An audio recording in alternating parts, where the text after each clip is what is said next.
Et pourquoi pas avoir repris le même casting qu'en 2011?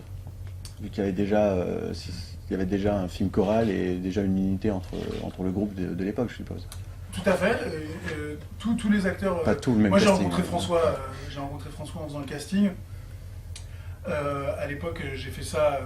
Bon, il y a des acteurs que j'ai changés parce que je trouvais qu'ils n'étaient pas à la hauteur et disons, et quand tu fais un court métrage, c'est un peu de la débrouille et t'as pas de directeur de casting, t'as pas d'argent pour caster, t'as pas de temps. Donc tout d'un coup, tu trouves un gars qui fait la blague. Hein, c'est pas très sympathique à dire, mais tu te dis voilà, il va pouvoir délivrer plus ou moins ce que j'ai en tête. Puis à un moment, il faut y aller. Ensuite, en vrai, on est devenu tellement potes avec Pierre que ça s'est jamais posé la question pour moi de dire est-ce que ça va être Pierre ou pas. Non seulement c'était un atout parce que je me suis dit, encore une fois, sans faire de langue de bois, on va pouvoir s'appuyer sur lui pour financer le film, parce que ça fonctionne comme ça. Mais pour moi, j'ai jamais eu l'impression de me pervertir parce que c'est mon ami dans la vie et que je rêvais de faire un film avec lui. Et maintenant c'est fait, je suis très content.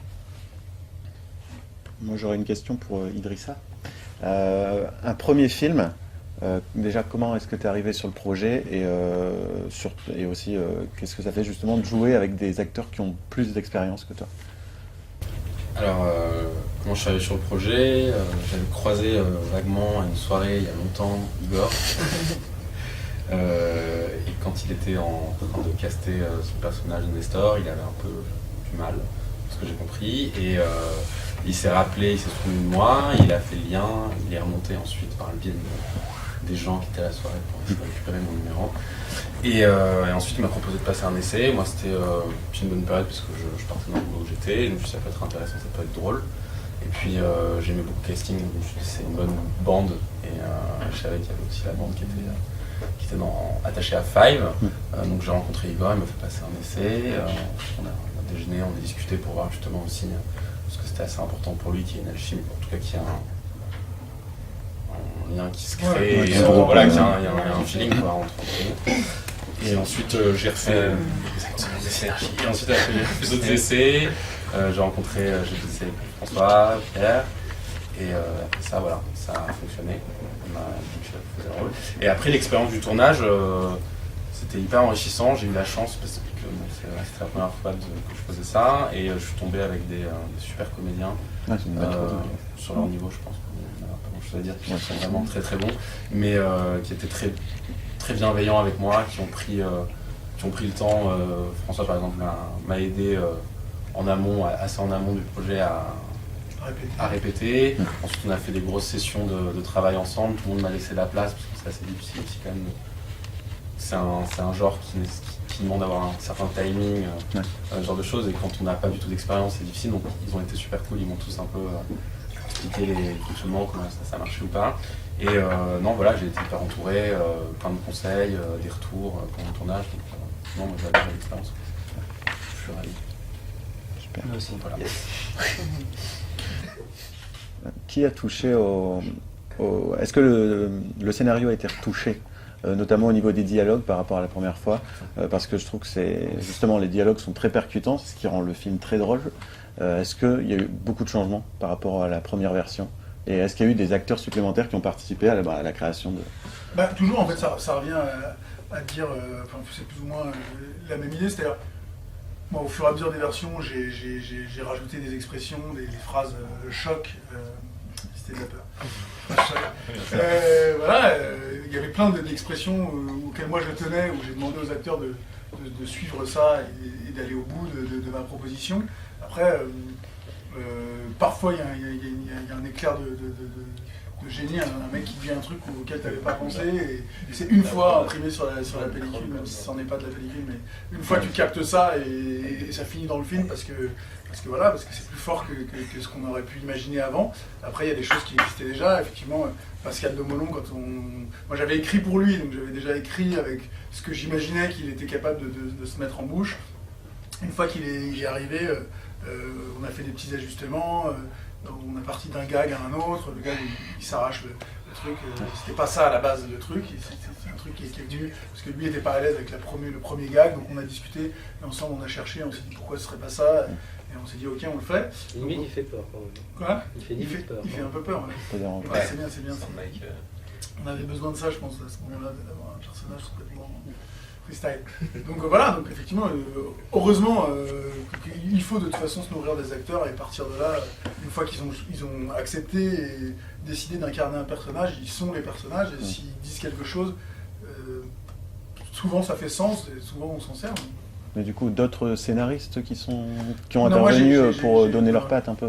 J'ai travaillé en amont avec un autre scénariste en consultant quand j'étais à l'étape du traitement, d'écrire vraiment l'histoire. Quand on est venu au dialogue, moi j'ai écrit seul. Et j'ai laissé mes acteurs me faire des propositions. Et voilà, ça donnait ce qui est dans le film. Oui, Ouais. de mon sound design. Apparemment, il y a un bruiteur. C'est une question de timing. Non mais c'est vrai que c'est plus dur de défendre de la comédie en France, mais même aux États-Unis d'ailleurs, il y a l'idée que c'est moins noble dans l'inconscient collectif, alors que c'est très dur de faire une bonne comédie, et que voilà, je pense que la culture commune qu'on a, et je dirais même tous les 5, c'est l'idée que c'est sérieux de faire rire les gens. C'est un travail, ça a une place importante dans la société, le fait d'avoir la capacité de faire rire les gens. Alors je dis pas qu'on a réussi, mais je dis qu'on avait le souci de bien faire.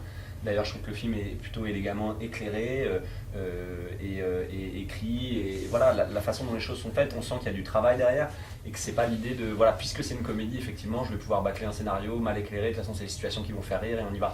C'est je me permets de vous couper, c'est hélas malheureusement souvent le cas bien dans sûr, le cinéma français, les comédies sont mal éclairées. Complètement, je suis tout à fait d'accord. C'est pour ça que je note ce point-là qui peut paraître un peu anecdotique mais qui ne l'est pas du tout.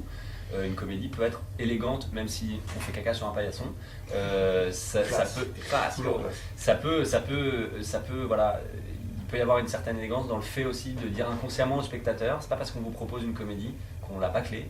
On se donne du mal à faire rire parce que faire rire c'est une chose sérieuse. Et du coup, c'est plus difficile de jouer par exemple Five que Yves Saint Laurent ou Un homme idéal? Non, c'est pas plus difficile, c'est des partitions vraiment différentes, des univers tellement différents que moi en tant qu'acteur j'évolue très très différemment, donc j'arriverai même pas à comparer le travail, mais le fait de réussir l'ensemble de ce qu'est un objet comédie, c'est très très dur. On parlait de timing évidemment, mais l'humour, il y a une part de mystère aussi, parce que évidemment c'est de la mécanique qu'on plaque sur du vivant, on le sait, donc du timing, donc de la mélodie comme on dit. Et puis en même temps, il y a aussi la part de vérité. Quand les gens se reconnaissent, ils rient comme au one-man show, stand-up, quand on vous énonce quelque chose, la case d'à côté c'est toujours celle qui va le plus vite, et moi je suis toujours dans la file de merde, ça fait rire les gens parce qu'ils se reconnaissent. Donc il y a évidemment ça aussi, on se reconnaît dans les personnages, on reconnaît des bouts de nous, des bouts de situation, ça nous fait rire. Et puis il y a un troisième élément qui est l'élément mystère, qu'on ne sait pas comment on agence les choses, selon ce qu'on agence, parfois des choses on ne comprend pas, et puis c'est ça qui fait que c'est drôle. Donc voilà, c'est toujours un truc très très dur à maintenir entre le rythme global, que les vannes fassent rire, que ça fasse rire pas que un public de niche et qu'en même temps ça s'adresse, que ça ait une adresse précise. C'est ce que voulait Igor, il voulait pas non plus faire un film 7-77 ans à tout prix, il voulait parler d'une génération de potes et voilà, tant mieux si ça touche des gens et c'est ce qu'on est en train de voir avec les avant-premières, que ça touche pas que les 15-25 et ça c'est une très bonne surprise. Mais donc voilà, l'équilibre pour faire une comédie est très dur. Et aujourd'hui, si je dis à des gens, citez-moi un chef-d'œuvre de comédie français dans ces 10 dernières années, bah c'est très dur. C'est très dur parce que des fois on n'ose pas aussi, et comme disait Igor, il va falloir un peu de temps. Moi par exemple, je pense que le Astérix et Obélix de Chabat est un chef-d'œuvre de comédie parce que c'est très très réussi et c'est à la fois du divertissement et en même temps il y a de la place pour la comédie d'acteur, proprement parlé. La Cité de la Peur aussi. Voilà. Après, je sais pas si c'est un chef-d'œuvre, mais nous, Radio Star, c'est un film qui nous avait beaucoup parlé, voilà, qui était différent de ce qui se faisait en comédie à ce moment-là. Vous avez choisi deux actrices qui ont joué dans la série Soda, c'était fait exprès ou Pas du tout. Pas du tout. Je m'en suis Qui rendu l'a compte. donné, pardon, ce qui est le deuxième Jérôme Ah, je ne savais pas. pas du tout, en fait j'ai rencontré Lucie il y a longtemps quand elle passait le Conservatoire National de Paris en théâtre, donc qui était très loin de l'univers de Soda. Et j'ai rencontré Jérôme, qui était l'ami d'une amie bien en amont. Je me suis rendu compte après le film effectivement qu'elles avaient été toutes les deux dans Soda. D'accord, ouais, c'est pas la série du tout qui a défini quoi que ce soit. Non, non. On connaît mal la série. On connaît très mal la série. Moi aussi assez peu. Bah, on t'a l'air qu'elle est quand même. Mais seulement pour les filles, seulement pour les filles qui jouent dedans. On leur donne quand même le fait qu'ils ont choisi des. Je suis plus pour elle que Cavalian. plaisir à diriger. William. William, ouais.